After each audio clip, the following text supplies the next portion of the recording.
No food for Christmas dinner. The widow's neighbor brought a feast and became family. Margaret Whitfield had always believed that silence had a sound. Tonight, on Christmas Eve, it echoed through her small home like an empty hymn, soft, hollow, and impossibly heavy. The clock on the wall ticked with cruel enthusiasm, reminding her that another year had passed since her husband, Frank, had been there to wind it. She had stopped celebrating Christmas after he died, but this year felt especially sharp.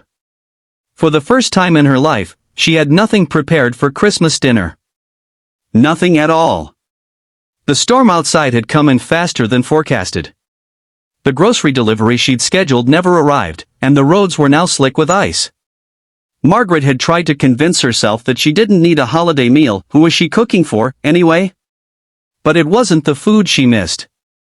It was the feeling of having someone to cook it for.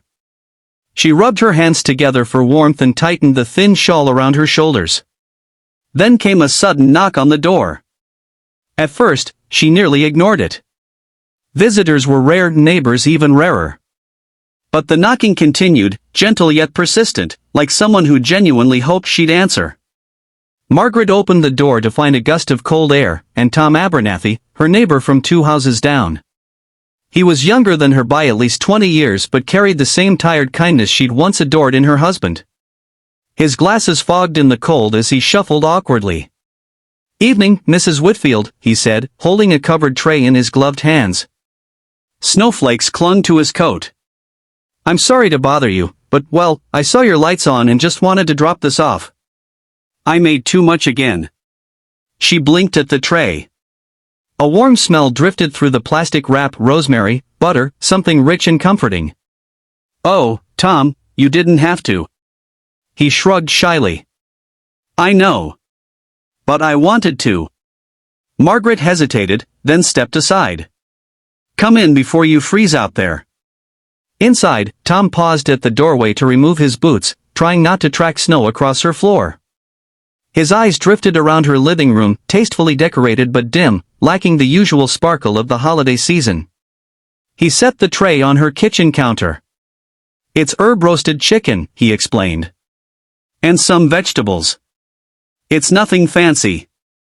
"Oh, sweetheart," she said softly, "it's more than enough." An unexpected lump rose in her throat. She hadn't eaten a proper meal in 2 days, but the gratitude swelling in her chest overshadowed even her hunger.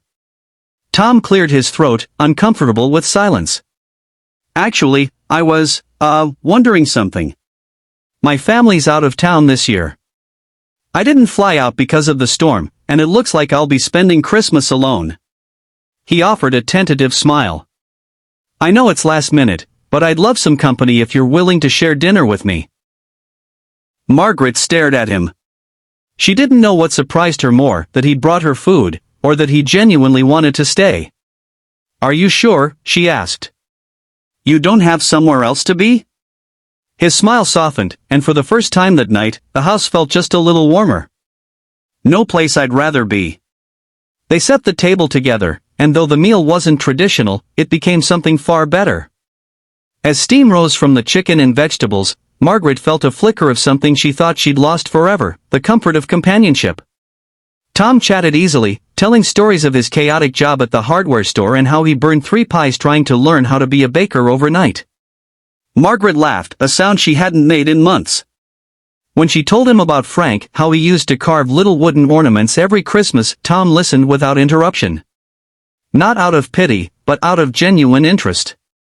As they ate, the storm outside quieted, as if the world itself were pausing to witness the small miracle happening at her table.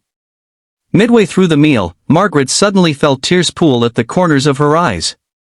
"I didn't have anything for Christmas dinner," she confessed, voice trembling. "Not because I forgot. I just couldn't bring myself to celebrate alone again. I thought no one would notice if I just disappeared quietly into the holiday." Tom set down his fork. "You mattered enough for me to notice," he said gently.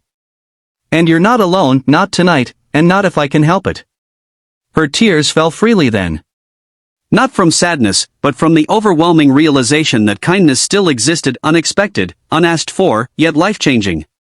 After dinner, they washed dishes side by side, and Margaret found herself humming a tune Frank used to whistle. It filled the kitchen like the warm glow of a candle, flickering with memory yet brightened by the presence of someone new. When Tom stood to leave, he paused at the door. "Would you mind if, maybe tomorrow, I stop by again? Maybe we could have breakfast. Or just talk." Margaret reached for his hand and squeezed it with surprising strength.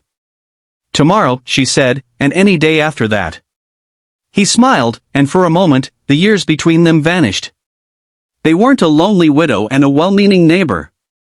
They were simply two people who needed each other at the same moment in time. As Tom stepped back into the snowy night, Margaret watched him go with a full heart. Family, she realized, wasn't always the one you were born with. Sometimes it arrived at your door carrying a warm tray and an even warmer heart. And for the first time since losing Frank, Christmas felt like Christmas again.